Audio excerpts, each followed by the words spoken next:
কি চলছে? ওই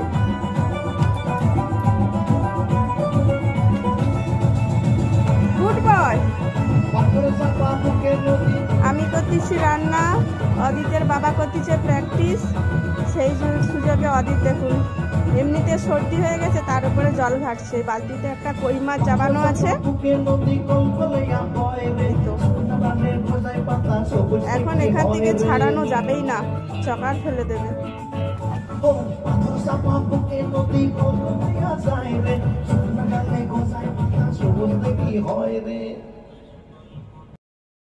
কাজের মাসির রান্না মুখে রুচি হচ্ছে না, তাই জন্য আমি কদিন রান্না করতেছি।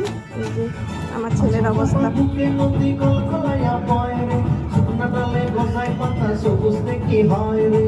বাবা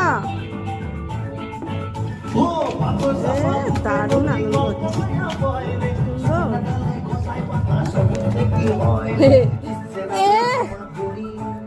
কি আসতে গন্ধ।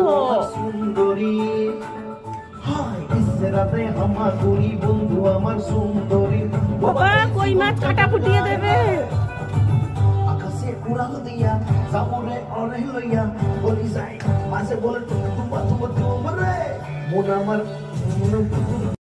দেখো বন্ধুরা, ওখানটার পরে ওটাতে একটা জিনিস নিয়ে অনেকক্ষণ পোষায়নি, তাই আমি এখানে রান্না করছিলাম। দেখো আবার এখানে এসে একেবারে গুছিয়ে দিয়ে চলে গেছে বললে হয়, গুছিয়ে দিয়ে তার বাবার কাছে আবার চলে গেছে। বাবা প্র্যাকটিস করতেছে, ওকে আর দেখালাম না কারণ ও নেংটো আছে।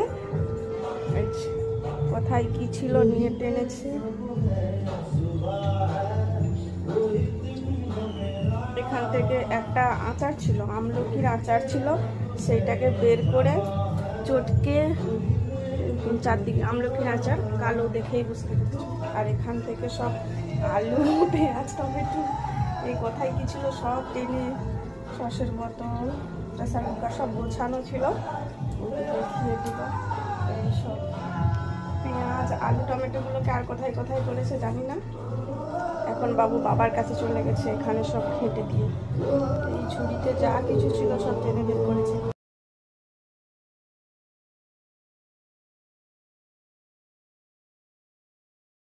ছেলে আবার আমার কাছে এসেছিল, আবার ওর বাবার কাছে চলে গেছে। একবার আমার কাছে আসতেছে, একবার ওর বাবার কাছে যাচ্ছে।